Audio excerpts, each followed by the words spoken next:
Il y avait des jeudis à St. Mary Mead qui semblaient avoir été arrangés par la Providence pour permettre de dévoiler tranquillement les affaires des autres. Et celui-ci avait commencé comme l'un d'entre eux. L'horloge de l'église sonna 4 heures. La postière venait de tirer ses stores pour se protéger du soleil, et l'air à l'intérieur de la salle du Women's Institute sentait légèrement l'amidon, la lavande et un soupçon de culpabilité. Le cercle de couture s'était réuni avec son mélange habituel de détermination et de curiosité. Madame Price Ridley, anguleuse et alerte, régnait sur la table de coupe comme si c'était le banc d'un magistrat. Mademoiselle Hartnell enfilait déjà les aiguilles pour les moins habiles, ses lunettes brillant comme le petit jugement de Dieu. Et près de la fenêtre, à moitié dans la lumière, à moitié dans l'ombre dentelée du rideau, était assise Mademoiselle Marple, ses doigts bougeant avec une douce patience sur un carré de lin bleu pâle, qui, en théorie, ferait partie d'une courte pointe pour le bazar de l'église. La conversation bourdonnait, commençant par les boutonnières et se terminant, comme toujours, par les caractères.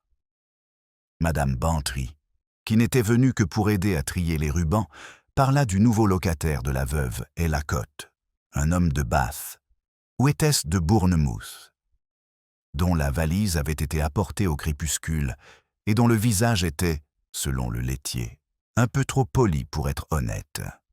Il y eut des rires, de ceux qui affirment l'innocence de chacun en suggérant la culpabilité de quelqu'un d'autre.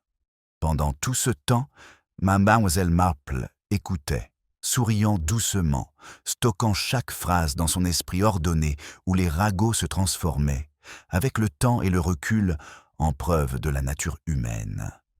Elle remarqua que la veuve Elacotte, elle-même, contrairement à son habitude, n'était pas venue. La veuve ne manquait jamais un jeudi, même si la grippe n'avait retardé son arrivée qu'une seule fois d'une demi-heure. Et elle avait apporté le thermomètre pour prouver son dévouement. À 4h10, lorsque la bouilloire fut posée sur le réchaud à alcool et que l'odeur de lait brûlé se répandit faiblement dans la pièce, cette absence commença à prendre forme. Madame Price Ridley en fit la première la remarque, d'un ton vif, comme si le retard était un délit civique. Mademoiselle Hartnell suivit en faisant claquer sa langue pour dire que la solitude ne faisait de bien à aucune femme de notre âge. Ce fut Mademoiselle Marple qui suggéra calmement que quelqu'un aille voir, juste pour s'assurer qu'elle ne s'était pas surmenée avec les conserves. Le ton était doux, mais les regards échangés entre les dames ne l'étaient pas. Car si la charité était un devoir chrétien, la curiosité était le passe-temps de la paroisse. Madame Bantry, ravie par toute mission impliquant une promenade et la possibilité d'une découverte, se porta volontaire avec la jeune madame, Partridge, dont la conscience était encore suffisamment souple pour se sentir héroïque. Les deux femmes s'engagèrent dans l'allée, leurs ombrelles se touchant comme les bannières de conspirateurs. À l'intérieur, les autres causaient, avec une ferveur renouvelée, la conversation se réduisant à des chuchotements. Quand elles revinrent, 25 minutes plus tard, le visage de Madame Bantry avait la couleur d'une pâte non cuite. Elle ferma la porte derrière elle et se tint très droite, comme si le poids de ce qu'elle portait était en équilibre précaire sur son souffle. Madame Price Ridley posa la première la question. « Qu'y a-t-il » Madame Bantry répondit avec cette retenue théâtrale, propre aux femmes qui souhaiteraient presque que leurs nouvelles soient moins excitantes. La veuve Elacotte, dit-elle, n'était pas dans son cottage. La porte d'entrée était ouverte, le feu dans le salon brûlait encore, et sur la petite table à couture à côté de son fauteuil se trouvait un long fil cramoisi enroulé étroitement autour de l'anse d'une tasse à thé. Rien d'autre ne dérangeait, si ce n'est ce fil brillant, tendu, qui partait du bord de la table comme si une main invisible l'avait tiré. Il y eut un petit silence. Même la bouilloire cessa de murmurer. Mademoiselle Marple baissa les yeux vers son ouvrage, un carré de lin bleu cousu avec une régularité minutieuse, et pensa au contraste, le rouge contre le bleu, l'absence contre la présence, les petites trahisons de couleur qui annonçaient si souvent des trahisons plus importantes dans le comportement. Quelqu'un demanda à voix basse s'il fallait prévenir la police. Madame Bantry hésita, partagée entre le bon sens et le scandale. La voix de mademoiselle Marple se fit entendre doucement dans le silence, calme et pragmatique. Peut-être, dit-elle, devrait-il d'abord s'assurer que la veuve n'était pas simplement partie chercher du fil. Il serait terrible d'appeler les policiers pour une dame partie faire ses courses. Les rires qui suivirent étaient nerveux, reconnaissants et de courte durée. Car alors même qu'il s'éteignait, la porte au fond de la pièce s'ouvrit sans qu'on ait frappé. L'agent Paille se tenait là, chapeau à la main, le visage solennel dans la poussière éclairée par le soleil. Il regardait les dames rassemblées comme un homme regarderait une rangée de porcelaine qu'il était sûr de casser. « Excusez-moi, dit-il, mais on nous a signalé quelque chose près de la route de l'usine.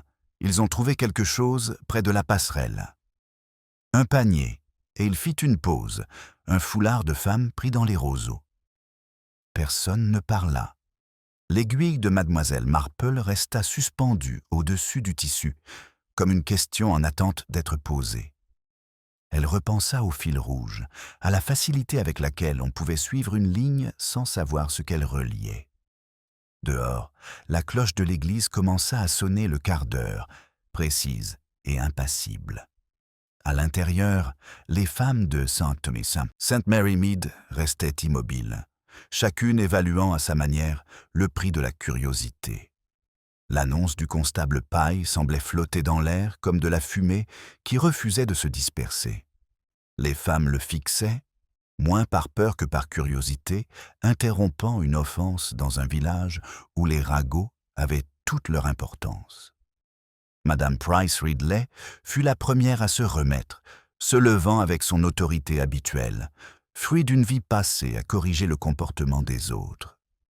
Elle demanda si l'écharpe était reconnaissable, sans préciser par qui.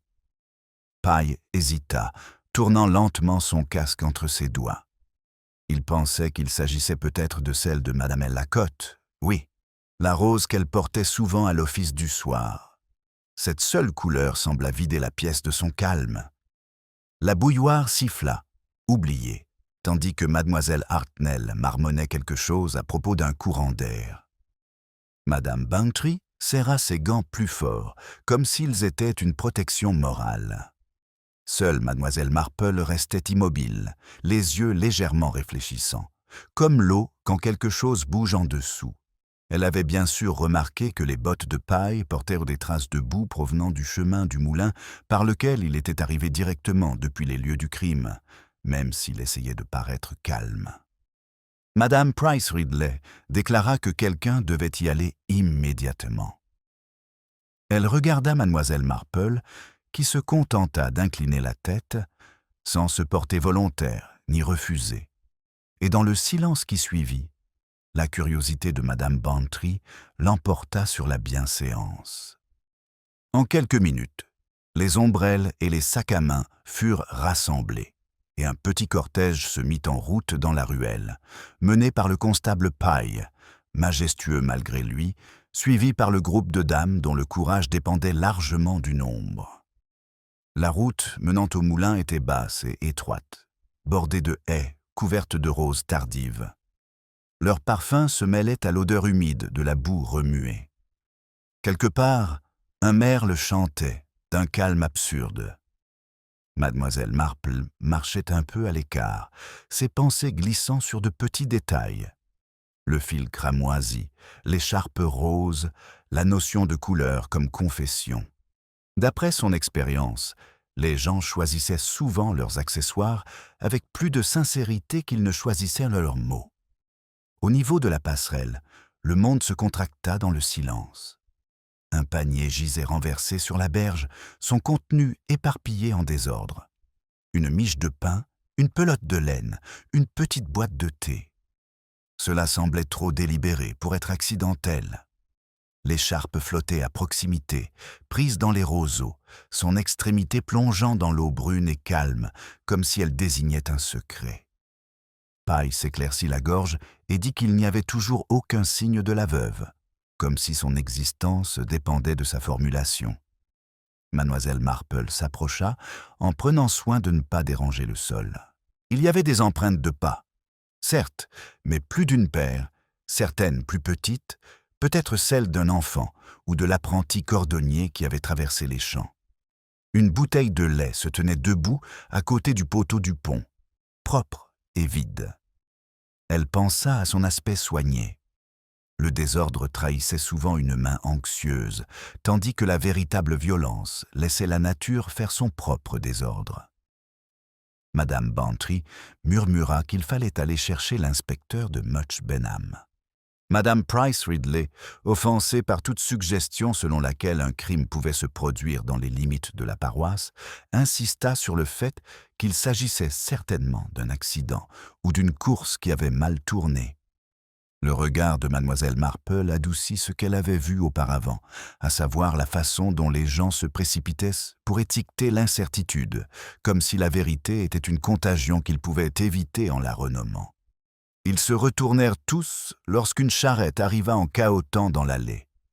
C'était M. Peters, le meunier, dont le manteau était recouvert d'une poussière blanche, comme la culpabilité. Il s'arrêta brusquement lorsqu'il les vit, les yeux rivés sur le policier.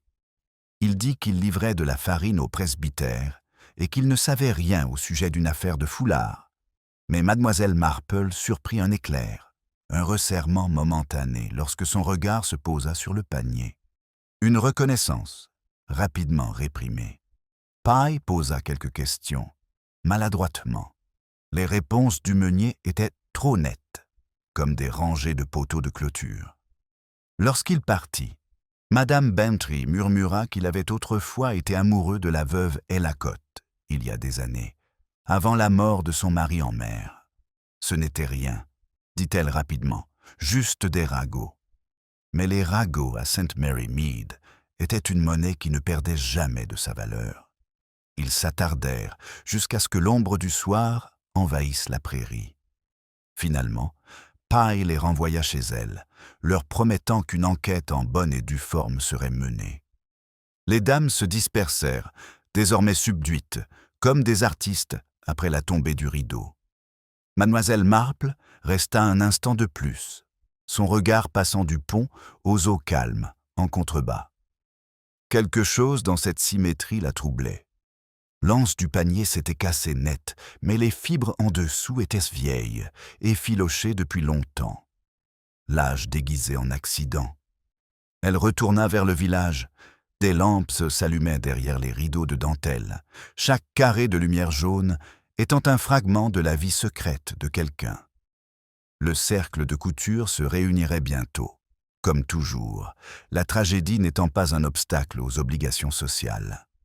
Et d'ici là, l'histoire aurait multiplié une veuve, une écharpe et une douzaine d'explications. Alors qu'elle arrivait au coin de la ruelle, mademoiselle Marple croisa la voiture du docteur Haydock. Il s'arrêta immédiatement, l'air grave mais curieux. Elle avait-elle entendu dire, demanda-t-il, que quelqu'un était entré dans la maison de la veuve après leur départ?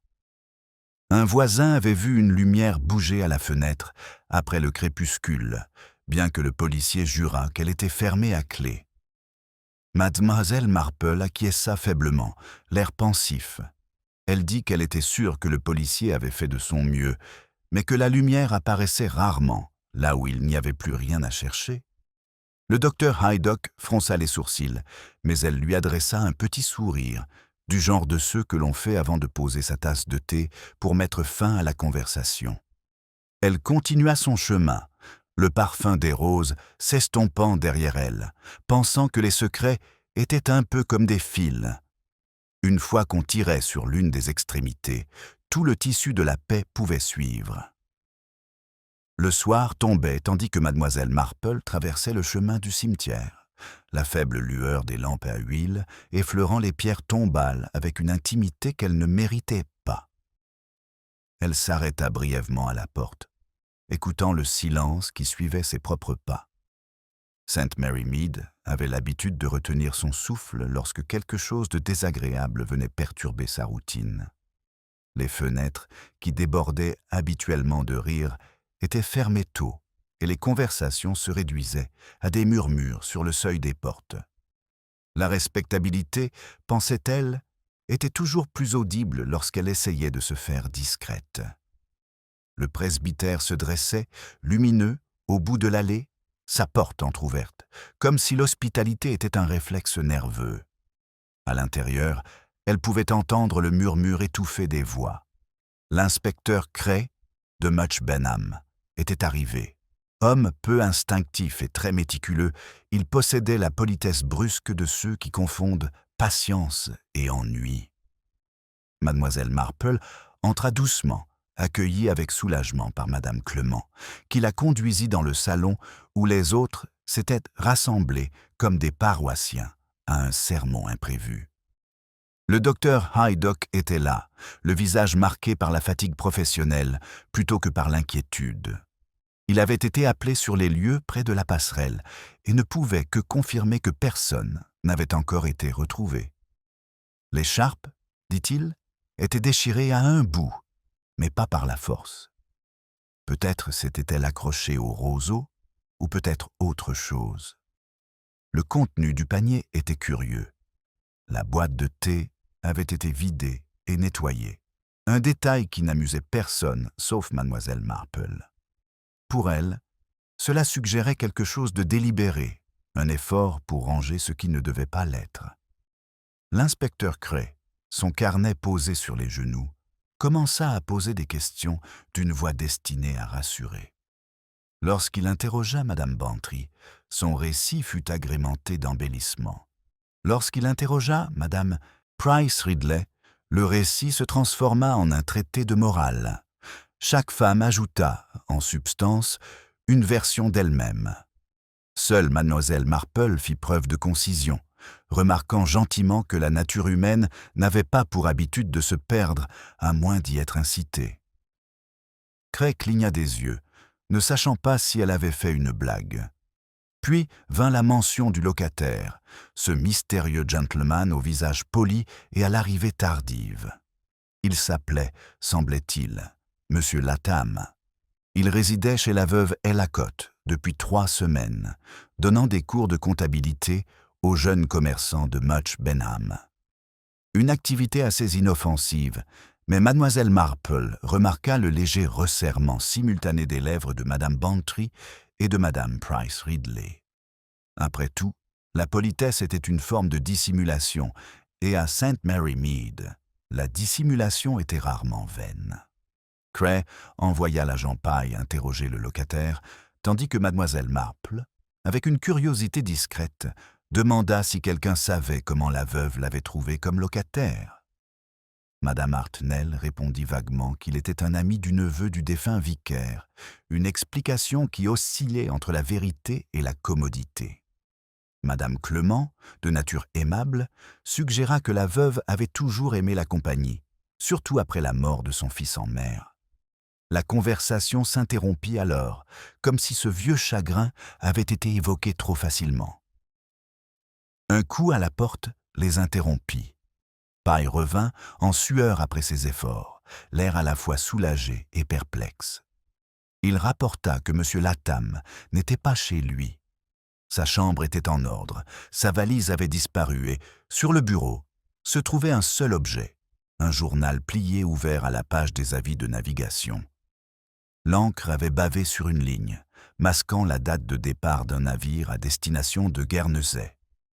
L'inspecteur leva brusquement les yeux, marmonnant quelque chose à propos d'une coïncidence. Le regard de Mademoiselle Marple se posa sur le reflet de la lampe dans le bureau poli, un cercle parfait seulement interrompu par une tache de poussière. Les choses étaient rarement aussi impeccables qu'elle le laissait paraître. Alors que le groupe se dispersait, elle s'attarda avec Madame Clement, qui lui confia son inquiétude avec cette gentillesse et cette confiance que les gens manifestaient à mademoiselle Marple sans vraiment savoir pourquoi. La veuve, dit-elle, semblait nerveuse ces derniers temps, distraite pendant les offices et avait même laissé le plateau de quête intact une fois. Mademoiselle Marple écouta sans faire de commentaires. Elle savait que la peur prenait souvent l'apparence de l'oubli. Dehors, la brume commençait à se lever. Elle rentra chez elle à pied le long de la ruelle, son châle bien serré autour d'elle, l'air emportant le parfum de l'eau et du pain lointain de la boulangerie. Une fenêtre s'illumina faiblement dans la maison de la veuve, juste un instant, puis redevint sombre. Peut-être la lanterne de Pille. Peut-être pas. L'horloge du village sonna 8 heures, précise comme toujours, indifférente à l'absence. Mademoiselle Marple s'arrêta devant la porte de son jardin. Un chat effleura sa jupe, silencieux comme une pensée. Elle leva les yeux vers la nuit, dont le calme ne trahissait rien, et réfléchit à quel point la méchanceté pouvait sembler ordonnée lorsqu'on la regardait de loin. Quelque part dans le motif du fil rouge, de l'écharpe rose et des manières raffinées, se cachait une faiblesse humaine qui n'était pas monstrueuse, mais petite et persistante, comme un mensonge répété jusqu'à ce qu'il semble vrai. Elle rentra chez elle et mit la bouilloire en route avec sa précision habituelle, car le thé était le seul rituel qui subsistait, malgré le péché ou le chagrin. Alors que l'eau commençait à bouillonner, elle remarqua une lettre à moitié glissée sous sa porte d'entrée. Le papier sentait légèrement le savon et l'amidon, le genre utilisé par les veuves respectables. Sur celui-ci, à l'encre inégale, était écrite une seule ligne. Ne les laissez pas trouver ce qu'il y a dans la théière. Mademoiselle Marple resta immobile, la vapeur s'enroulant autour de son visage comme une pensée qu'elle ne s'était pas encore autorisée à former. La lettre tremblait légèrement dans la main de mademoiselle Marple, mais uniquement à cause du courant d'air provenant de la fenêtre ouverte. Les mots étaient peu nombreux, leur sens obscur, mais ils dégageaient une note de peur indéniable, celle qui ne naît pas de l'imagination, mais d'une culpabilité observée de trop près. Elle posa la note sur la cheminée, la lesta avec un chat en porcelaine et resta longtemps debout à regarder la flamme sous la bouilloire jaillir en bleu contre le cuivre.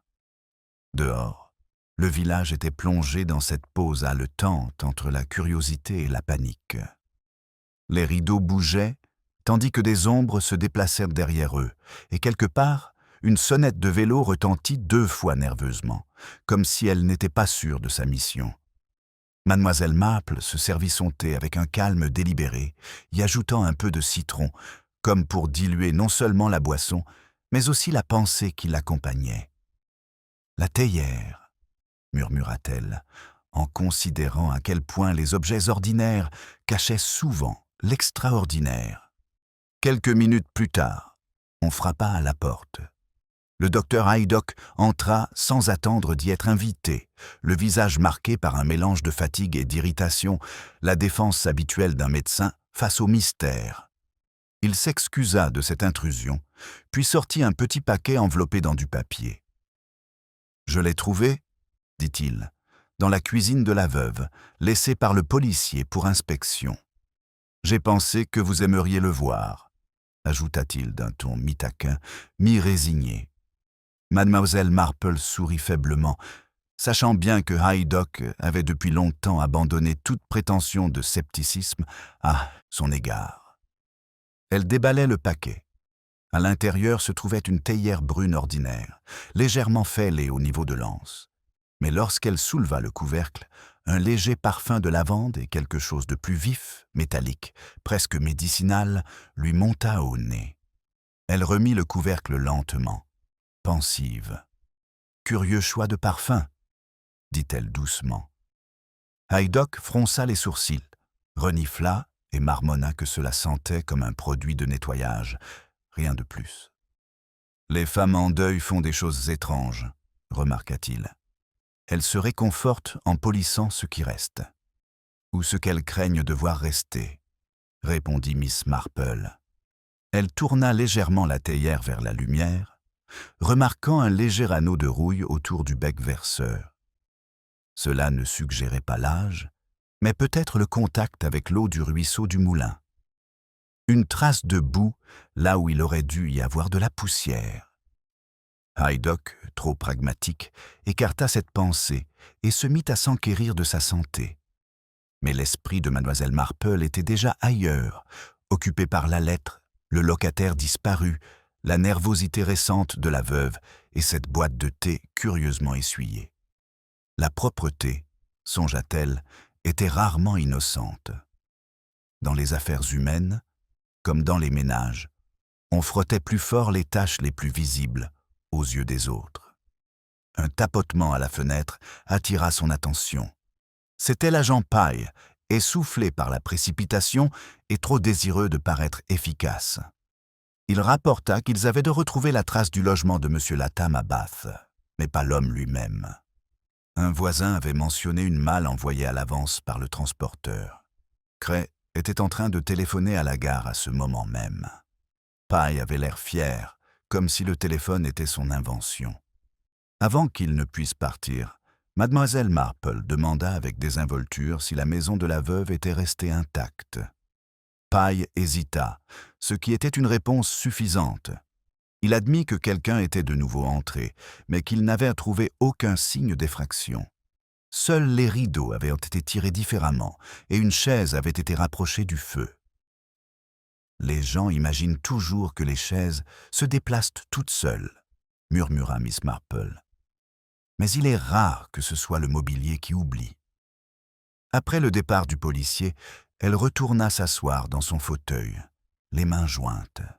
Ses yeux, pâles et calmes, se posèrent sur la fenêtre où le brouillard se pressait doucement contre la vitre.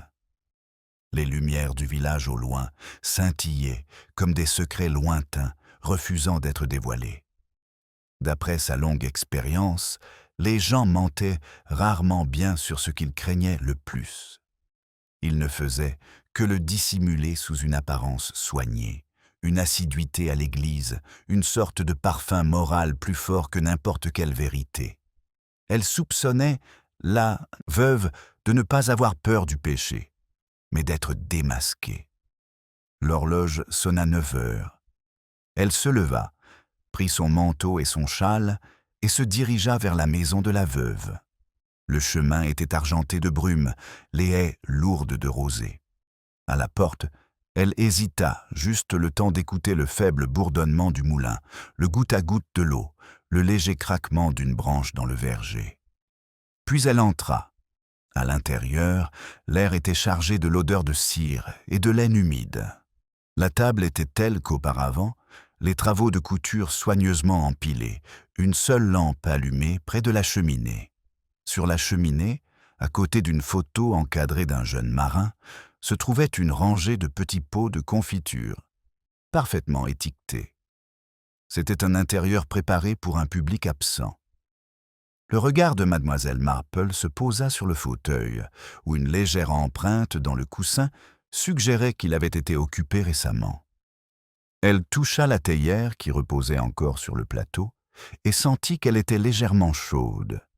Quelqu'un était là peu de temps auparavant. Elle se dirigea vers le bureau. Les tiroirs n'étaient pas fermés à clé. Leur contenu était en désordre. Des reçus, des cartes postales, une lettre à moitié écrite et jamais postée. Elle était adressée à « Mon très cher R » d'une écriture tremblante. Elle ne lut pas plus loin, car la discrétion était une habitude plus sacrée que la curiosité. Mais elle nota la date, 3 jours avant la disparition. Une planche craqua derrière elle. Elle se retourna doucement, mais ne vit rien. Seule la lumière de la lampe se déplaçait sur le papier peint, dont le motif de roses et de lierre semblait respirer.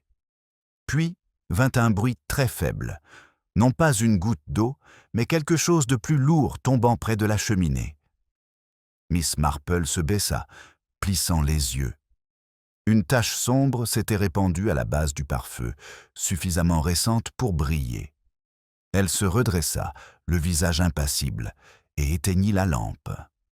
Certaines choses étaient mieux visibles à la lumière du matin. Refermant doucement la porte derrière elle, elle repartit dans le brouillard, la théière à nouveau emballée dans son papier sous le bras. À la porte de son propre jardin, elle s'arrêta à nouveau, jetant un coup d'œil vers le clocher de l'église à peine visible au-dessus de la brume. Il n'y avait plus aucun bruit, sauf le lent et régulier tic-tac de l'horloge à l'intérieur. Le temps, pensa-t-elle, était le plus respectable des conspirateurs. Au matin, le brouillard s'était dissipé pour ne former qu'un voile pâle flottant au-dessus de la verdure, et St. Mary Mead avait déjà transformé son inquiétude en conversation. Le laitier, qui trouvait du réconfort dans ce récit, raconta à Madame Price Ridley que le fantôme de la veuve avait été aperçu près de la route du moulin. Madame Price Ridley le répéta au boucher, qui considérait que les fantômes étaient mauvais pour les affaires. Et lorsque Mademoiselle Marple tira ses rideaux, l'histoire avait déjà pris un ton moralisateur. La peur, pensait-elle, était tellement plus facile à vivre une fois habillée de décence. Elle passa les premières heures de la journée tranquillement, arrosant ses géraniums et lisant le journal sans le regarder. La théière reposait sur la table à côté d'elle, son émail terne désormais nettoyé. Elle l'avait rincé soigneusement, conservant l'eau dans un bol où elle avait laissé un léger résidu de couleur rouille, bien qu'elle soupçonnât qu'il s'agissait de quelque chose de moins naturel. Elle écrivit une courte note à l'inspecteur Cray pour lui demander un entretien privé et la plia dans une enveloppe marquée « personnel ». Elle savait que certaines conversations exigeaient la politesse d'une lettre manuscrite. Le docteur Haydock arriva peu après le petit déjeuner, officiellement pour prendre sa tension artérielle, bien qu'il sût parfaitement qu'elle n'en avait pas besoin. Il la trouva assise près de la fenêtre, tricotant avec une détermination tranquille. « Tu es rentrée tard, Jane », dit-il, utilisant la familiarité d'une longue amitié. « J'ai vu ta lumière après 10 heures. » Elle acquiesça. « Il faut parfois regarder les choses pendant qu'elles sont encore en place, » dit-elle, avant d'ajouter « La maison de la veuve était très bien rangée. » Bien rangée comme le sont les choses avant d'être réorganisées par la vérité. Haydock fronça les sourcils, mais ne posa aucune question. Il avait appris que les déclarations de Mademoiselle Marple, bien que vagues, avaient tendance à germer avec le temps. Il mentionna plutôt que l'inspecteur envoyait un homme du laboratoire du comté pour examiner la tache qu'elle avait remarquée près de la cheminée. Mademoiselle Marple approuva. Cependant, dit-elle doucement, ils ne trouveront peut-être pas ce qu'ils espèrent. Le sang, lorsqu'il est vieux, s'accroche différemment à la conscience qu'au tapis. Le docteur eut un petit rire et se leva pour partir, promettant de revenir avec des nouvelles. Elle le regarda s'éloigner, puis se tourna vers la petite enveloppe qui l'attendait sur la table d'appoint. Pye avait été vu en train de se diriger à vélo vers Much Benham. Elle laissa la note près du poteau de la barrière, où il la trouverait à son retour. À midi, le village avait atteint un niveau d'excitation confortable. Madame Bantry s'était arrêtée pour 5 minutes et était restée près d'1 heure, racontant toutes les versions de la disparition de la veuve qu'elle avait entendue, chacune contredisant la précédente, mais aucune moins certaine. Mademoiselle Marple écoutait avec intérêt, notant les petites omissions qui en disaient plus long que les inventions. Madame Bantry mentionna à nouveau le meunier, comment il avait autrefois courtisé la veuve, comment elle l'avait rejeté après le scandale, avec la fille de l'épicier. C'était il y a longtemps, bien sûr, mais St. Mary Mead n'avait jamais tout à fait pardonné, ni oublié. Un homme comme lui n'accepte pas facilement le rejet, conclut Madame Bantry. Il est trop poli pour cela. La politesse, dit doucement Mademoiselle Marple, est le dernier refuge de ceux qui préfèrent cacher leurs sentiments plutôt que de les maîtriser. Après le départ de sa visiteuse, elle se rendit une nouvelle fois à la maison de la veuve. Le policier de service sembla soulagé de la voir, comme si sa présence remettait de l'ordre dans le chaos. Elle demanda à rester seule quelques minutes, ce qui lui fut accordé, en partie par respect et en partie parce que personne n'avait le cœur de lui refuser. L'air à l'intérieur était plus frais maintenant, l'odeur de cire remplacée par celle, métallique, de la poussière remuée. Elle examina à nouveau les bocaux sur la cheminée, conservés dans une symétrie presque parfaite. Sous leurs étiquettes, l'écriture tremblait légèrement, comme si la main de leur créateur n'avait pas été tout à fait sûre.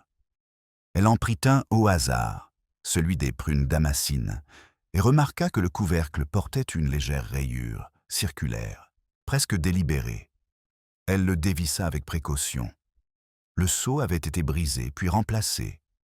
À l'intérieur, il n'y avait pas de confiture, mais une fine poudre grise qui reflétait la lumière comme de la cendre. Miss Marple ne sourcilla pas et ne changea pas de respiration. Elle remit le couvercle exactement comme elle l'avait trouvé, rétablissant l'illusion d'ordre. Certains secrets, pensa-t-elle, exigeaient la décence de la patience. En sortant, elle croisa l'inspecteur Cray qui remontait le chemin. Il était pâle, son chapeau serré dans la main. Les résultats du laboratoire, dit-il, n'étaient pas concluants.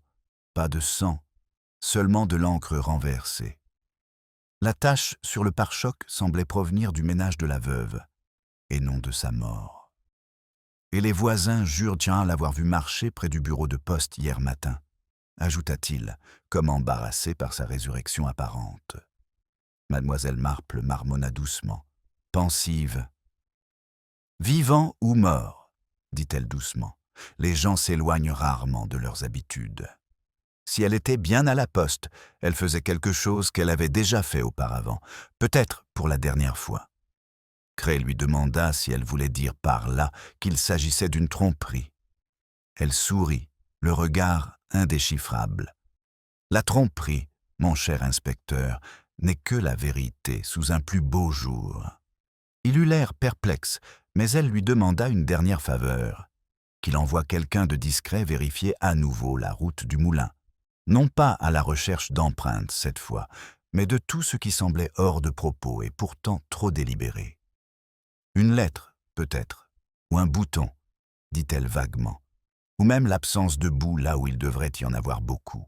Cray promit, mais sans conviction. Le soir venu, le ciel s'était dégagé pour laisser place à un bleu cristallin, et les premières étoiles scintillaient au-dessus du clocher de l'église. Mademoiselle Marple était assise près de la cheminée, la théière toujours posée sur la table à côté d'elle, son anse fêlée brillant faiblement à la lumière de la lampe. Elle repensa à la note de la veuve, ne les laissez pas trouver ce qu'il y a dans la théière, et au pot de confiture rempli de cendres, se faisant passer pour de la douceur. C'était curieux, songea-t-elle, combien de crimes commençaient par quelque chose de domestique. Un repas, une lettre, un ustensile emprunté. On frappa doucement à sa porte. Lorsqu'elle l'ouvrit, le vent apporta l'odeur de la pierre humide et, en dessous, faiblement, quelque chose d'autre. Elle vit le constable Pye debout, le chapeau de travers, les yeux anxieux. « Nous avons trouvé quelque chose, mademoiselle, » dit-il doucement. Près du pont, enveloppé dans un tissu qui ressemble à un châle de femme. Miss Marple soutint son regard un instant, puis prit son châle et le suivit dans l'obscurité grandissante. Le chemin menant à la passerelle scintillait sous le balancement de la lanterne, dont la lumière se reflétait brièvement sur chaque flaque de boue avant que la nuit ne la recouvre. Miss Marple marchait aux côtés du constable Pye, dont les pas nerveux trahissaient davantage sa jeunesse que sa confiance. L'air était lourd, de l'odeur des roseaux humides et du fer, une odeur qui semblait appartenir davantage au secret qu'à la nature. Au loin, la roue du moulin tournait à un rythme lent et régulier, rappelant que le monde s'arrêtait rarement pour la confusion humaine. Ils arrivèrent à la rive, où un petit groupe s'était rassemblé. L'inspecteur était là, les manches retroussées, la voix basse et pragmatique. À ses pieds gisait un paquet enveloppé dans un tissu bleu délavé avec une broderie florale à peine visible. La lanterne de paille projetait une lumière tremblante sur le paquet, faisant scintiller les fils comme des veines. L'inspecteur se retourna à leur approche et inclina la tête. « C'est un châle, » dit-il simplement. « Il pourrait appartenir à la veuve. On l'a trouvé coincé sous le pilier du pont. » Miss Marple acquiesça mais ne dit rien. Son regard se porta au-delà du châle, sur l'herbe environnante, où les empreintes de pas n'étaient pas tant imprimées que maculées, presque délibérément. Près du bord de la berge, quelque chose de pâle attira son attention. Elle se baissa, écartant une touffe d'herbe mouillée. C'était un bouton, élégant comme une perle, mais pas du genre que porterait une veuve aux moyens modestes. Elle le glissa dans son mouchoir, sans faire de commentaire. L'inspecteur Cray désigna le tissu. « Nous allons l'emporter pour l'examiner, même si je crains que cela ne mène à rien. Le ruisseau transporte plus de linge que d'indices dans cette région. » Il tenta de faire de l'humour, mais sans succès. Même lui sentait la nuance de réflexion qui planait sur la scène. Miss Marple se pencha légèrement, remarquant que le châle était effiloché de manière inégale sur un bord. « Le fil, » murmura-t-elle, presque pour elle-même. « De la même couleur que celui qui était enroulé autour de la tasse de thé. » Cray la regarda d'un air sévère, mais elle s'était déjà détournée, étudiant les poutres du pont où la mousse s'accrochait, épaisse comme le temps. « Les gens cachent souvent ce qu'ils ne supportent pas de jeter, » dit-elle doucement. Le sentiment et la tromperie sont souvent voisins. L'inspecteur fronça les sourcils, ne sachant pas si elle parlait de l'objet ou de la personne qui l'avait laissé tomber. Avant qu'il n'ait pu poser la question, une voix retentit depuis la rive opposée. C'était M. Peters, le meunier, une lanterne à la main, le visage rouge d'effort. Il affirmait avoir vu de la lumière bouger près de la maison de la veuve. Pas celle du policier cette fois, mais une faible lueur provenant de l'intérieur. « Ce sont peut-être des villageois qui espionnent, » ajouta-t-il rapidement, comme pour se disculper. « Ce pourrait être la dame elle-même, si elle ne se sent pas bien, vous savez. » Cray échangea un regard avec Pye. « Je croyais que la maison était fermée à clé, » dit-il. Pye déglutit et marmonna quelque chose à propos de clés égarées. L'inspecteur soupira, puis fit signe à mademoiselle Marple. « Voulez-vous nous accompagner, madame ?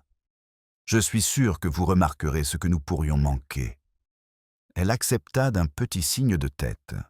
Le retour vers la ruelle fut silencieux, le genre de silence tendu par un malaise partagé. Lorsqu'ils arrivèrent au cottage, la porte était effectivement entr'ouverte, oscillant légèrement sur ses gonds. À l'intérieur, une seule bougie brûlait sur la table de la cuisine, sa flamme faible et régulière. Aucun bruit, si ce n'est le tic-tac faible de l'horloge murale qui continuait à indiquer l'heure. Cray entra le premier, son revolver à la main, plus par devoir que par anticipation. La pièce semblait intacte, mais les yeux de Miss Marple remarquèrent les plus petites irrégularités. Une tasse de thé déplacée d'1 centimètre, un rideau tiré alors qu'elle se souvenait qu'il était ouvert, un léger parfum de violette recouvrant l'odeur familière du cirage. Elle se dirigea silencieusement vers la cheminée et toucha le pare-feu en fer froid. Quelqu'un l'avait nettoyé depuis la nuit précédente. Une ligne de suie humide marquait l'endroit où un chiffon était passé. « Quelqu'un de soigneux », murmura-t-elle, « ou de remords. » L'inspecteur fit un signe vers la porte arrière. « Des empreintes, » dit-il, « mais une seule série partant. Aucune revenant. » Il semblait perplexe, comme si même la terre avait commencé à conspirer contre lui. Mademoiselle Marple suivit son regard. Les empreintes étaient effectivement uniques et profondes, menant vers le verger. « Les hommes s'attendent toujours à ce que la boue leur dise la vérité, » dit-elle gentiment. Mais la boue, comme la plupart d'entre nous, n'enregistre que ce qu'elle doit enregistrer. Cray poussa un petit soupir et ordonna à Pye d'aller chercher le sergent à Much Benham. Alors que le policier s'éloignait précipitamment, mademoiselle Marple s'approcha de la table. La flamme de la bougie vacillait, comme si elle était perturbée par un souffle. Son regard se posa sur la vitre à côté. Une légère empreinte digitale maculait le verre, une empreinte ovale, suffisamment claire pour être remarquée, trop haute pour que la veuve puisse l'atteindre. Elle imagina un homme de grande taille debout là, regardant dehors, indécis entre partir ou rester. Elle se tourna vers l'inspecteur. « La prochaine fois que vous parlerez à Monsieur Latham, dit-elle, demandez-lui s'il préfère Guernesey à Londres. Je pense que la réponse vous surprendra. » Cray la regarda d'un air perplexe. « Nous n'avons aucune preuve qu'il soit parti à l'étranger. »« Non, acquiesça-t-elle, mais parfois, les gens voyagent sans se déplacer. » Avant qu'il n'ait pu répondre, un faible bruit se fit entendre au-dessus d'eux. Le grincement lent d'une planche, suivi d'un autre bruit, plus léger. Cray leva à nouveau son revolver, faisant signe de se taire. Les deux hommes restèrent à l'écoute. Puis vint le bruit indubitable d'un loquet de porte qui se déplaçait prudemment, délibérément. Cray se dirigea vers l'escalier, mais mademoiselle Marple posa doucement sa main sur son bras. « Ne vous précipitez pas, » murmura-t-elle. Les coupables s'enfuient rarement. Ils rangent d'abord. Un instant plus tard, la porte du grenier s'ouvrit. Une silhouette apparut en haut de l'escalier, pâle, tremblante, les yeux écarquillés par le choc de la découverte. C'était Madame Partridge, la plus jeune du cercle de couture, dont la robe était tachée de boue de la rivière à l'ourlet. Elle serrait un mouchoir dans une main et les regardait comme si elle se réveillait d'un cauchemar. « Oh !»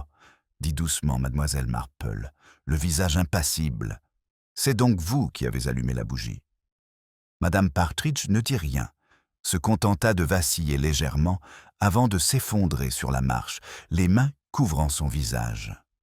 La flamme de la bougie vacilla, puis se stabilisa, projetant de longues ombres qui s'étendaient sur les murs comme des vérités émergeant des recoins bien gardés de la respectabilité. Les sanglots de Madame Partridge commencèrent par de petits hoquets, mi-excuses, mi-soulagement. L'inspecteur, visiblement mal à l'aise face aux larmes, lui indiqua une chaise, mais elle refusa, s'agrippant à la rampe d'escalier comme si elle seule l'empêchait de s'effondrer complètement. La lumière de la bougie tremblait sur son visage, traçant le chemin de la culpabilité sans encore la nommer. Mademoiselle Marple la regarda avec la compassion tranquille de quelqu'un qui sait que la honte n'est que la vérité dans son habit du dimanche. « Je ne voulais pas faire de mal, » murmura enfin Madame Partridge, la voix brisée par l'épuisement.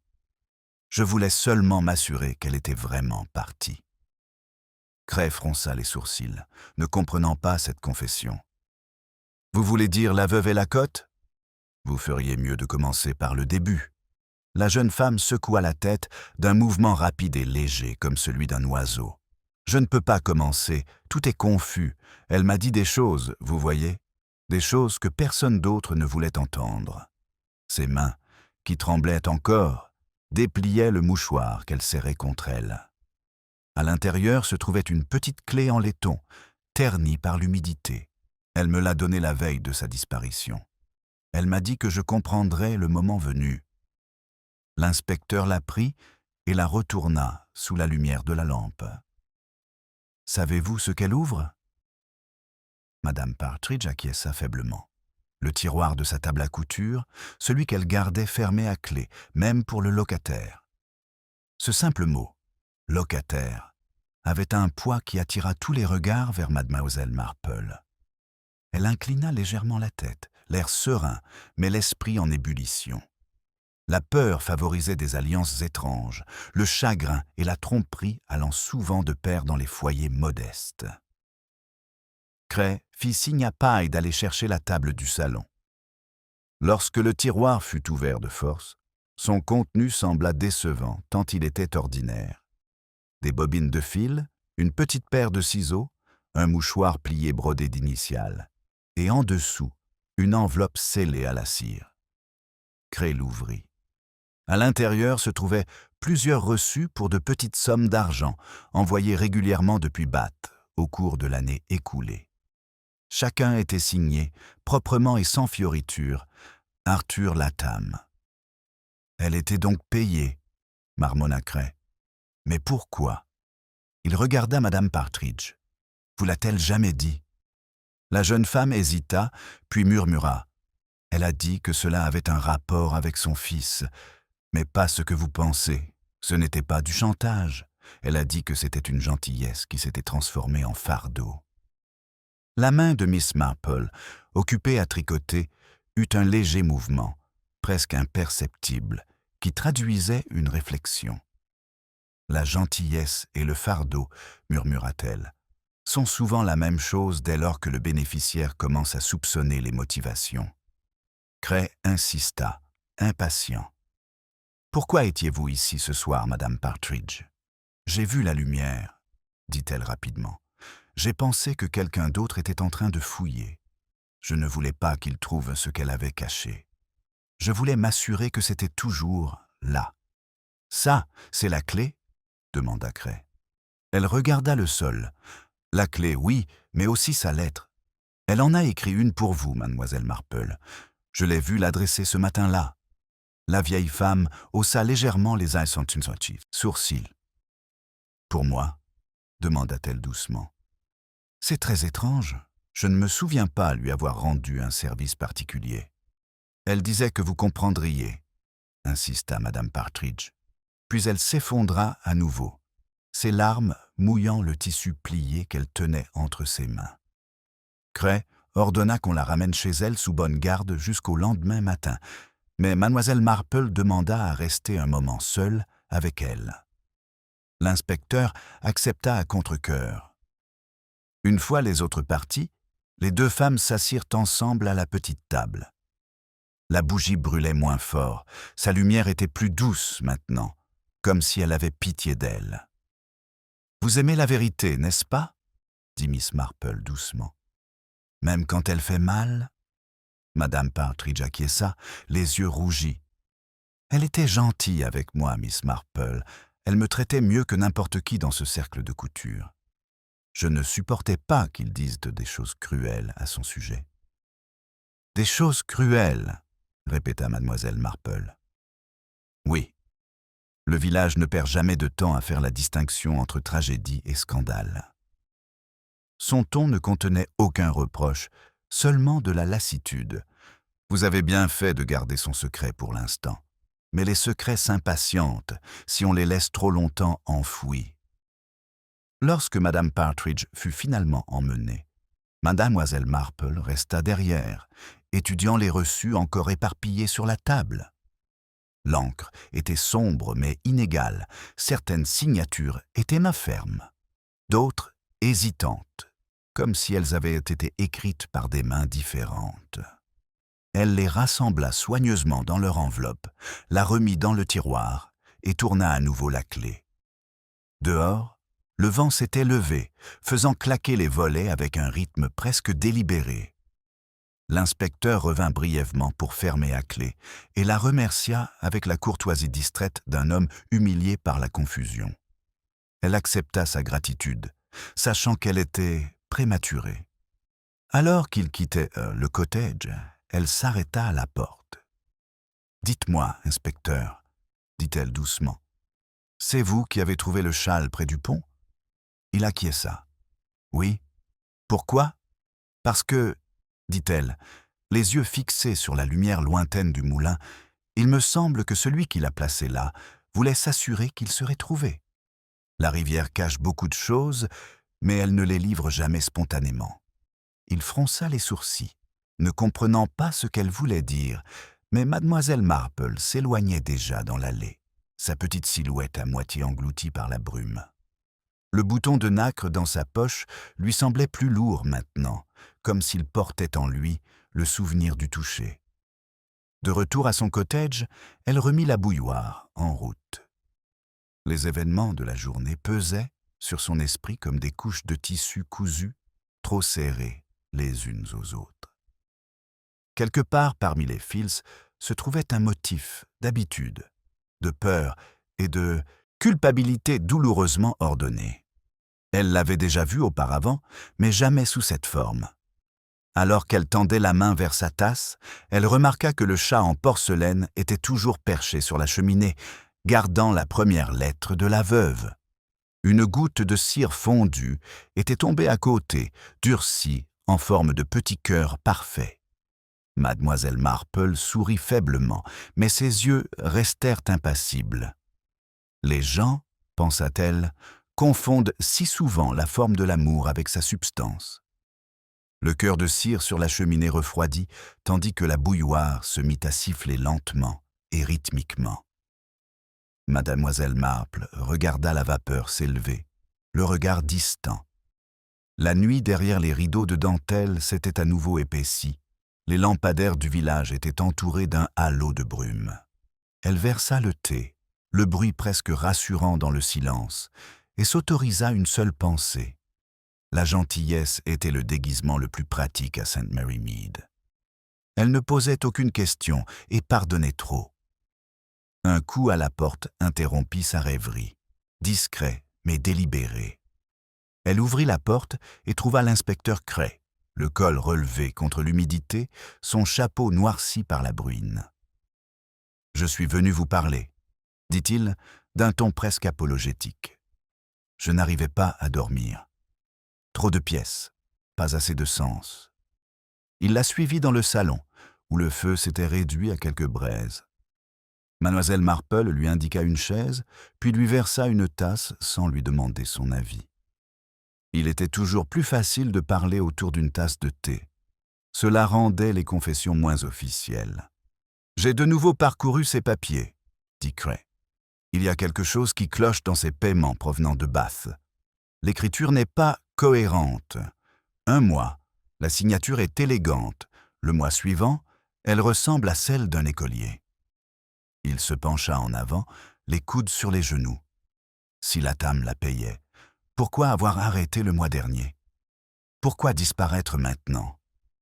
Miss Marple remua son thé avec une précision méticuleuse.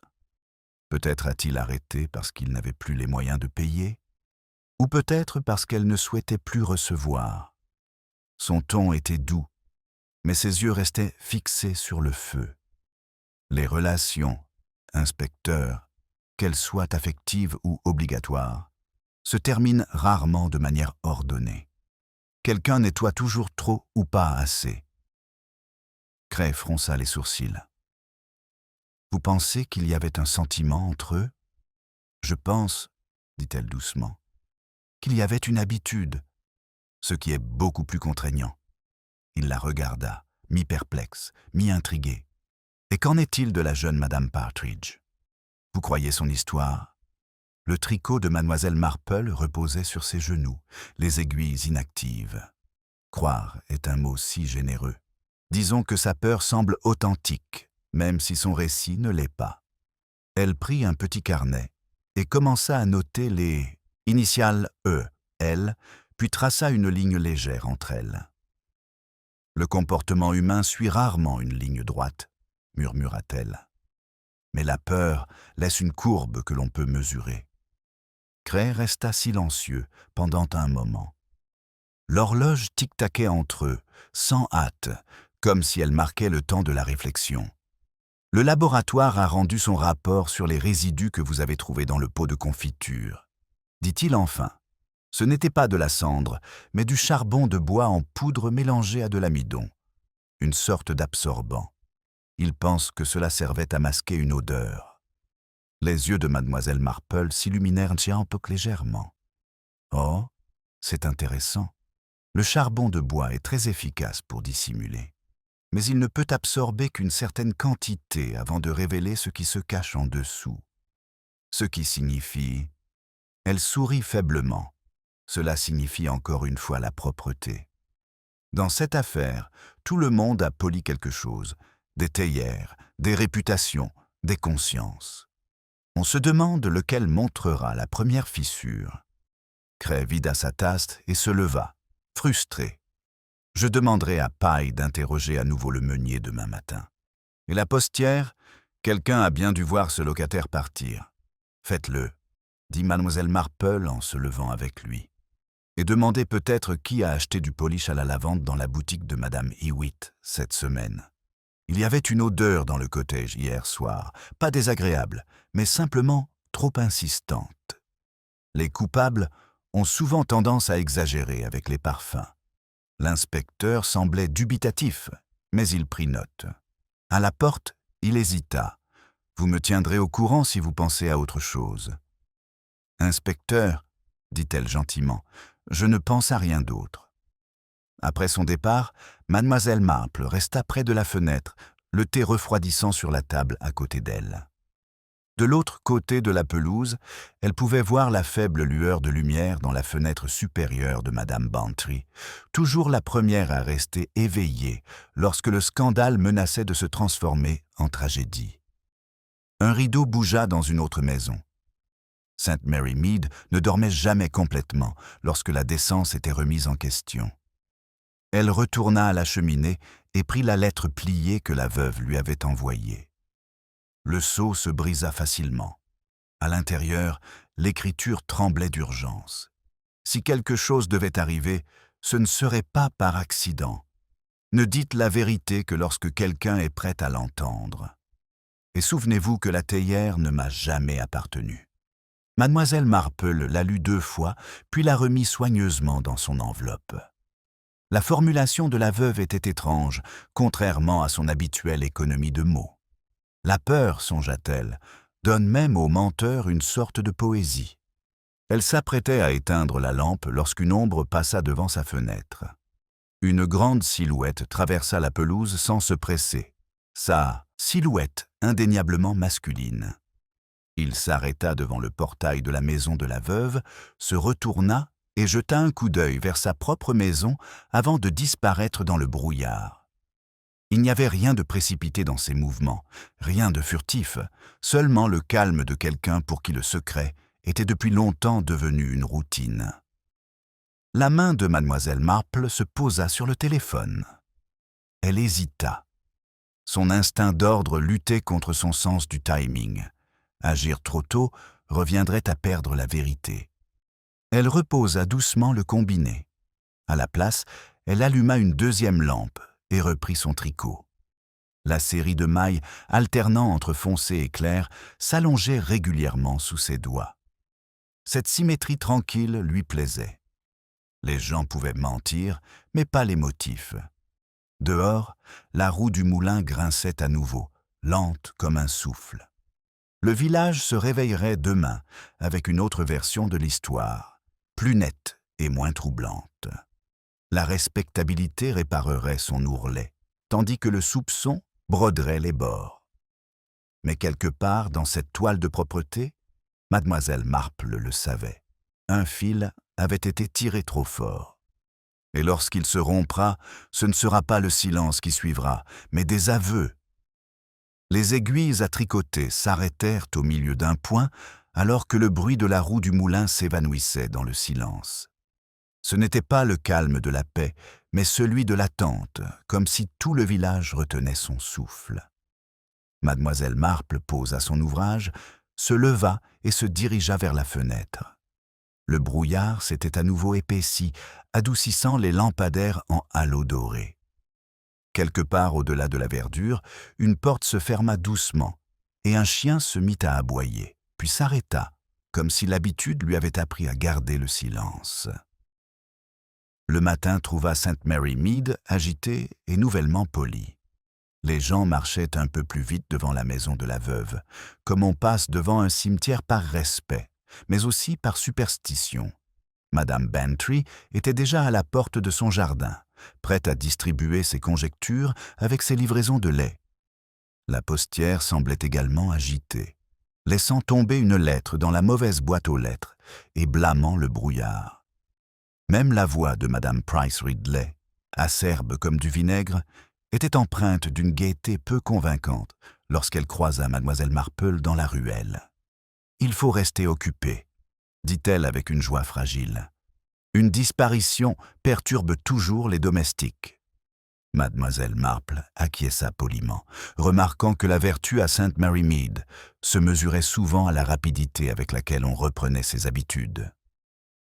À 11 heures, l'inspecteur Cray arriva à nouveau, l'air fatigué, mais le ton plus vif. Il rapporta que Madame Partridge avait été libérée et que le récit de la carrière de son mari, bien qu'incohérent, était sans danger. Le meunier, cependant, s'était montré moins coopératif. Il niait s'être rendu au cottage de la veuve la nuit précédente, mais ses bottes racontaient une autre histoire. Cray avoua son irritation. Il ment, bien sûr. Mais à propos de quoi? Il semble plus effrayé par l'embarras que par l'arrestation. Mademoiselle Marple lui proposa du thé, qu'il refusa avec l'impatience des hommes qui pensent que la caféine peut être remplacée par l'indignation. Elle lui demanda plutôt s'il avait retrouvé la trace du mystérieux personnage aperçu traversant la pelouse. « Nous n'avons trouvé aucune empreinte, » répondit Cray. « Le sol était trop mou. Cela aurait pu être n'importe qui, ou personne. » Dans des villages comme le nôtre, a dit doucement mademoiselle Marple, c'est presque la même chose. Il la regarda, sans comprendre. Elle sourit faiblement. Quand tout le monde aurait pu le faire, le véritable coupable se sent généralement plus en sécurité. Un coup à la porte les interrompit. Le docteur Haydock entra sans cérémonie, le visage tendu. « Je viens de la route du moulin, » dit-il d'un ton vif. « Ils ont trouvé autre chose, à moitié enfoui dans la vase sous le pont. » Il hésita avant de terminer. Une chaussure de femme, usée, mais pas neuve. Elle correspond à la description de la veuve. Cray se redressa, déjà prêt à donner des ordres.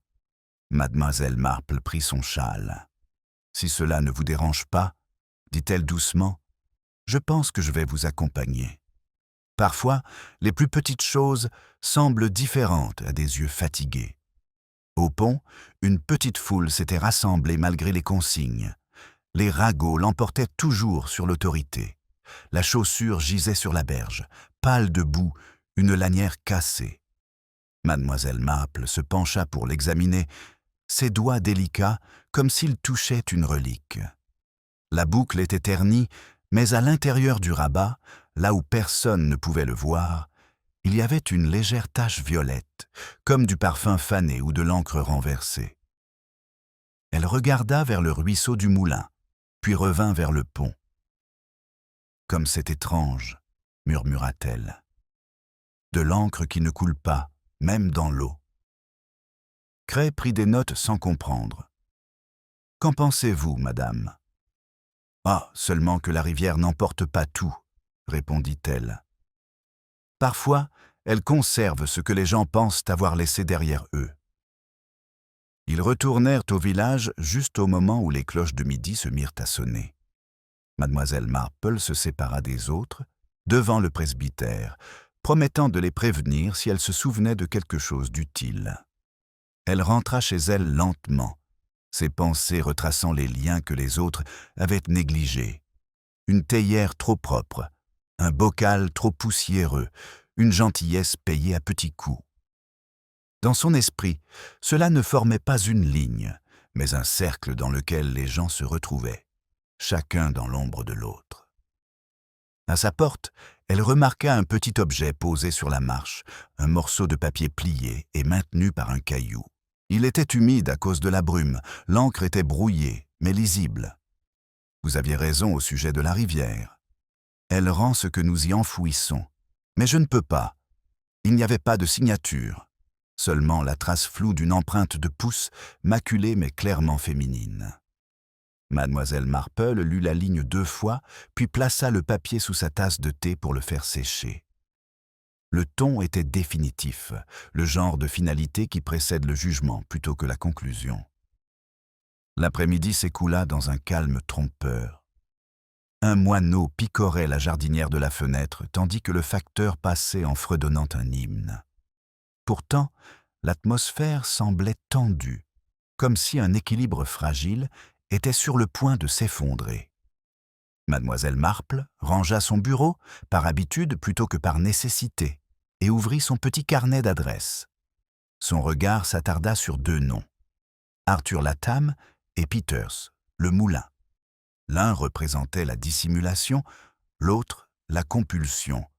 Entre eux, une femme avait disparu et peut-être, d'une certaine manière, les 2 hommes l'avaient-ils aimée.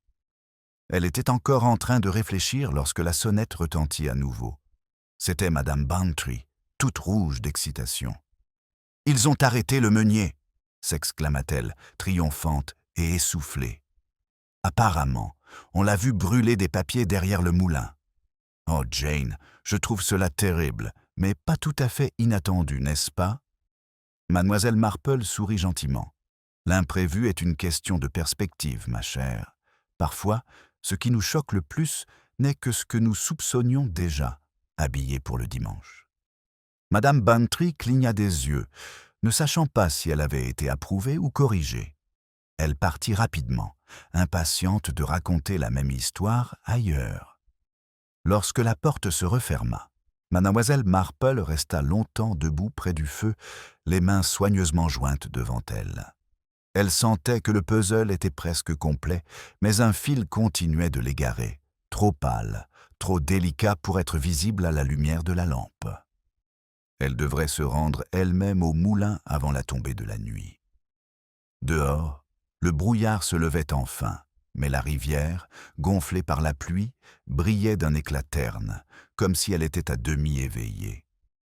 Quelque part le long de ces berges, quelque chose attendait non pas d'être découvert, mais d'être compris. Le chemin, menant au moulin, serpentait entre des haies qui scintillaient sous la pluie du soir. L'air transportait le faible parfum métallique de l'odeur du ruisseau qui semblait à la fois ancienne et récemment perturbée. Mademoiselle Marple marchait d'un pas mesuré, son parapluie incliné contre le vent, les yeux attentifs aux petits détails que d'autres auraient ignorés. Un bout de papier accroché à une épine, une empreinte de botte mal placée au bord du chemin, la façon dont le courant contournait les roseaux, comme s'il évitait quelque chose qu'il avait autrefois embrassé. Lorsqu'elle arriva au moulin, la nuit était tombée. La roue tournait lentement, à un rythme irrégulier, comme une horloge qui aurait appris à mentir. Le jeune policier de garde, mal à l'aise, se redressa lorsqu'il la vit. Elle le salua aimablement, demanda des nouvelles de l'inspecteur et apprit que Cray était retourné à Much Benham avec le meunier en garde à vue. « On m'a dit de monter la garde », ajouta le garçon, embarrassé, « même s'il n'y a plus rien à voir. »« Il y a toujours quelque chose à voir, » répondit gentiment Mademoiselle Marple. « Il suffit de savoir où regarder. » La porte du moulin grinça lorsqu'elle entra. À l'intérieur, l'air était lourd, imprégné de l'odeur humide du grain et d'une légère douceur d'huile. Des ombres se penchaient le long des poutres, se déplaçant au gré de la bougie qu'elle alluma à l'aide d'une allumette sortie de sa poche. Elle se déplaçait lentement, le regard fixé sur le plancher. Près de l'établi, il y avait une petite quantité de poudre grise, fine, indubitablement similaire à celle qu'elle avait trouvée dans le faux pot de confiture de la veuve. Elle scintillait faiblement à la lumière, comme une conscience prétendant être de la poussière. Elle se pencha pour regarder de plus près. La disposition des grains suggérait qu'un récipient avait été renversé ici et balayé à la hâte. Sur le bord de l'établi reposait un morceau de tissu bleu, effiloché avec un fil cramoisi encore pris dans le tissage. Mademoiselle Marple le tint un instant, pensive. Le travail d'une femme, décida-t-elle, mais la précipitation d'un homme. Elle le remit à sa place, par courtoisie envers la vérité. Le bruit de pas la fit sursauter. Se retournant, elle vit le docteur Haydock à la porte, son manteau déboutonné, l'air méfiant. « Vous allez me faire une crise cardiaque un de ces jours, » dit-il. « Que faites-vous ici toute seule ?»« De la curiosité surtout, » répondit-elle légèrement. « Vous savez comment c'est. La curiosité et les cercles de couture sont les 2 causes principales de la plupart des désastres moraux. » Il sourit malgré lui et s'approcha. Cray pense que le meunier a perdu la tête après des années de jalousie. La veuve l'a rejeté, a pris un locataire, l'a peut-être un peu affiché. Vous savez comment les ragots font des ravages. Oui, dit doucement mademoiselle Marple, ils font des ravages avec une efficacité redoutable à St. Mary Mead. Il scruta son visage. Vous n'y croyez pas. Je crois au schéma, répondit-elle. Et la jalousie, cher docteur, laisse rarement les choses en ordre derrière elle. Cette affaire, quelle qu'elle soit, a été méticuleusement arrangée comme une broderie, chaque fil compté. La jalousie est maladroite. Haydock expira. Alors, qu'est-ce qui nous échappe? Quelque chose d'assez petit pour sembler domestique, dit-elle, mais assez fort pour lier toute une conscience. Elle regarda derrière lui, vers la fenêtre, où la lumière déclinante se reflétait sur l'eau. Pendant un instant, la surface sembla scintiller, non pas à cause des ondulations, mais à cause du reflet d'un mouvement. Quelqu'un se tenait à nouveau près du pont, observant. Avant qu'elle n'ait pu parler, la silhouette se retourna et disparut dans les arbres. Haydock fit mine de la suivre, mais mademoiselle Marple l'arrêta d'un ton calme mais ferme. « Ce n'est pas nécessaire. Ils sont venus pour regarder, pas pour fuir. Les gens qui fuient ne s'attardent pas près des souvenirs. » Le médecin fronça les sourcils, mal à l'aise. « Vous parlez comme si vous aviez déjà deviné la fin. » Elle sourit faiblement. « Je devine rarement. J'attends que les gens me disent ce qu'ils veulent dire quand ils pensent dire autre chose. » Ils quittèrent le moulin ensemble, le verrouillant derrière eux. Le long de la ruelle, la brume avait recommencé à monter, fine et agitée, comme de la buée sur une vitre. Les villageois se rassemblaient près du Prévert. La nouvelle de l'arrestation du meunier s'était déjà répandue plus vite que la bicyclette du constable. La voix de madame Bantry couvrait les autres, mêlant excitation et satisfaction morale. Mademoiselle Hartnell était là aussi, affirmant qu'elle avait toujours soupçonné quelque chose de louche dans cette maison. C'était le genre de soulagement collectif que seules les petites communautés connaissent, la tragédie transformée en affirmation. Mademoiselle Marple s'arrêta à la lisière de la foule. Elle observa les visages éclairés par la lumière des lanternes, anxieux, satisfaits, effrayés et bienveillants. Toutes les nuances de l'aveuglement humain s'alignaient comme les vers d'un hymne. Haydock murmura à côté d'elle. « Ils dormiront mieux cette nuit. Je me demande, dit-elle doucement. Le réconfort et la vérité font rarement bon ménage. La voiture de Cray apparut alors, ses phares perçant le brouillard. Il en sortit d'un pas vif, satisfait de son attitude. « C'est fait, annonça-t-il. Les meuniers ont avoué avoir brûlé les lettres de la veuve. Il dit qu'il l'a trouvée partie, paniquée, et qu'il a détruit les preuves pour sauver son honneur. » La foule murmura son approbation, si soulagement, déguisé en justice. Miss Marple plissa légèrement les yeux. A-t-il dit pourquoi il souhaitait sauver sa réputation, inspecteur? Cray hésita. Par culpabilité, peut-être, ou par affection. Ah, le motif sentimental, toujours si pratique. Il fronça les sourcils. « Vous pensez qu'il ment? Je pense, dit-elle d'une voix calme, qu'il dit la vérité qu'il souhaite croire, ce qui n'est pas tout à fait la même chose que la vérité elle-même. » L'inspecteur eut l'air perplexe, mais mademoiselle Marple s'était déjà détournée. Elle traversa la pelouse en direction de son cottage, son ombre s'allongeant sous la lumière du réverbère. Le brouillard la suivait comme une phrase inachevée. À l'intérieur, le feu avait de nouveau faibli. Elle mit la bouilloire en route. Mais son regard s'attarda sur la cheminée, sur la lettre pliée, la théière et le chat en porcelaine. Chaque objet à sa place, chacun renfermant un fragment de tromperie déguisé en convenance. À travers la fenêtre, elle pouvait voir la silhouette floue du pont. L'eau en dessous scintillait sombrement, agitée et sûre. Elle pensa à la note de la veuve, à la phrase sur la rivière qui rendait ce qu'on lui avait donné. Peut-être, songea mademoiselle Marple, le moment était-il venu pour elle de faire exactement cela. Le murmure de la rivière parvint à sa fenêtre bien après minuit, un murmure lent et ininterrompu qui semblait se souvenir de choses que le village avait choisi d'oublier. Mademoiselle Marple ne dormit pas. Elle s'assit près de la cheminée, petite silhouette encadrée par la lueur vacillante du feu, son esprit passant en revue les derniers jours comme on démêlerait une pelote emmêlée. La théière de la veuve, les faux pots de confiture, les lettres, le spectacle manquant, tous ces fragments d'une broderie trop symétrique pour être fortuite.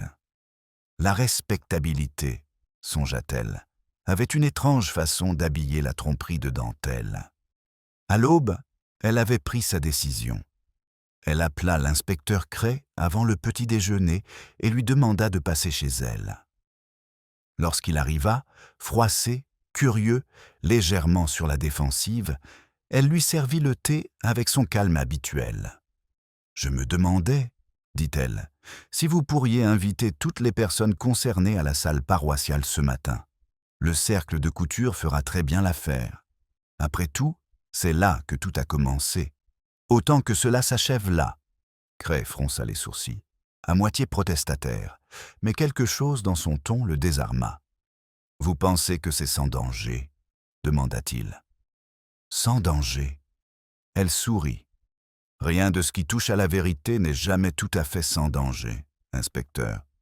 Mais c'est nécessaire. » À 10 heures, la salle était à nouveau remplie de son parfum familier de cire à la lavande et de nervosité féminine. Les femmes étaient assises en demi-cercle, leur boîte à ouvrage fermée, leur conversation crispée. Madame Price Ridley, toujours aussi vive, avait déjà déclaré qu'aucune femme sensée ne s'impliquerait avec des locataires. Madame Bantry s'agitait, ne sachant pas si elle devait être scandalisée ou compatissante.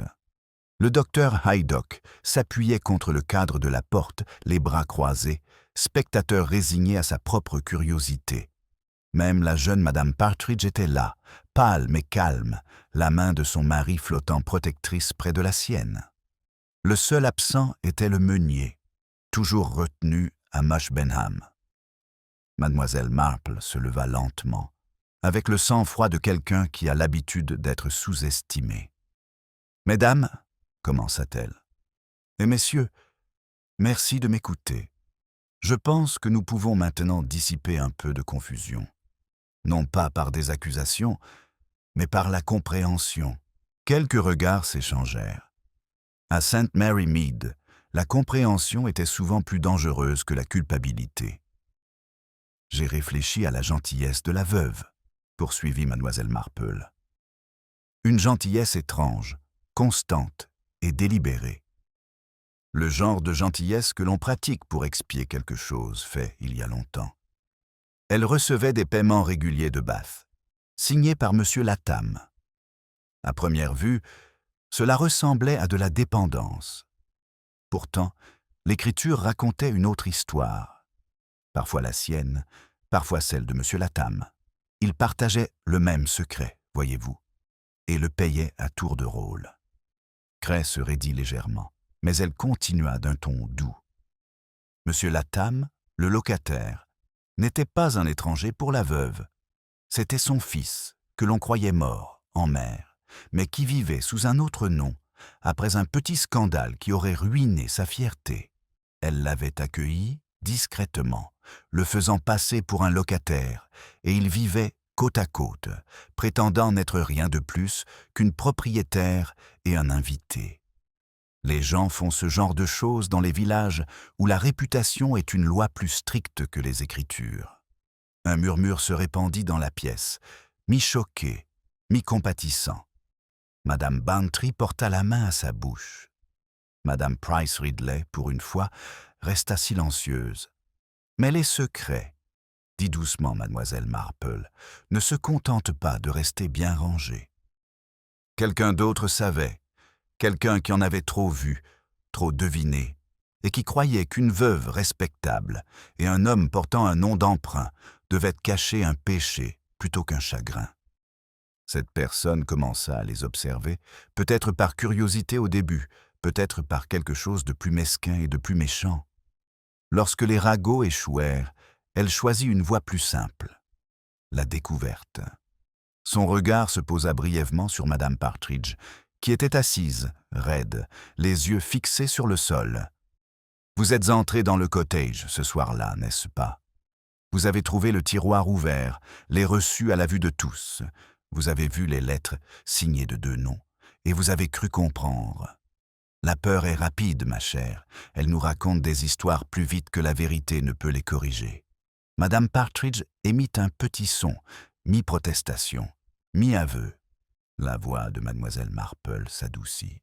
« Vous ne vouliez pas faire de mal. Vous êtes seulement allé la confronter. Et quand vous avez trouvé la tasse de thé renversée et le fil encore chaud de ses doigts, vous avez pensé qu'il était arrivé quelque chose de terrible. C'était peut-être le cas, mais pas un meurtre. » L'inspecteur s'avança, le front plissé. « Alors, où est la veuve maintenant ?» Le regard de Mademoiselle Marple se tourna vers la fenêtre, où la lumière se reflétait sur les reflets pâles de la rivière. Elle est allée au moulin cette nuit-là pour retrouver son fils. Il y a eu une dispute, pas de violence, seulement du désespoir. Il voulait repartir, disparaître, avant que les ragots ne l'atteignent. Elle l'a suivi un bout de chemin, a peut-être glissé sur le sentier. La chaussure près du pont en dit assez long. Il a porté son corps jusqu'à l'eau, dans l'intention de le dissimuler, mais il a trouvé la miséricorde à la place. La rivière a gardé son secret plus longtemps qu'il ne pouvait le supporter. Un silence si complet s'installa qu'il semblait absorber le tic-tac de l'horloge. Madame Bantry se mit à pleurer doucement. Cray expira, un son entre l'incrédulité et le soulagement. « Et la Tam ? » ?»« Il est parti, » dit Mademoiselle Marple. « Pas loin, je pense. Il a été vu près de la gare à l'aube il y a 2 jours. Il écrira peut-être, quand la honte se sera dissipée. » Le docteur Haydock s'éloigna de la porte, le visage grave. « Vous en êtes certaine ?» Mademoiselle Marple croisa les mains. « Certaine ? Non. Mais on apprend à reconnaître les schémas d'autotromperie. Ce n'était pas une histoire de cruauté, mais de dissimulation, de la mesure dans laquelle les gens sont prêts à aller pour préserver l'image qu'ils ont d'eux-mêmes. Même les femmes vertueuses mentent, ne serait-ce que pour protéger leur idée de la vertu. » Madame Price Ridley renifla. « Tout cela est très triste, » dit-elle d'un ton sec, « mais je ne vois pas en quoi cela nous concerne. »« Oh, mais cela nous concerne, » répondit doucement Mademoiselle Marple, « parce que nous avons tous contribué à rendre cela nécessaire. » Chaque sourcil levé, chaque murmure au sujet de la locataire d'une veuve, chaque compliment teinté de sarcasme.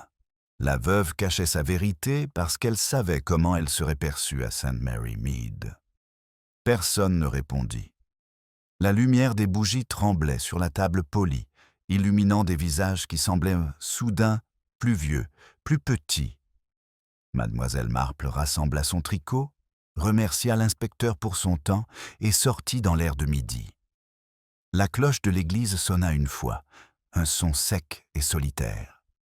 Elle resta un moment sur la pelouse, regardant les enfants sauter par-dessus les flaques d'eau, comme si rien n'avait changé dans le monde.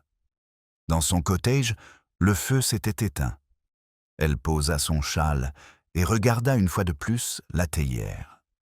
Sa fissure brillait faiblement à la lumière. Une petite imperfection, honnête enfin. Elle se servit une tasse de thé froid et sourit, mais ce n'était pas un sourire heureux. La respectabilité, pensa-t-elle, n'était que le nom que le village donnait à la peur.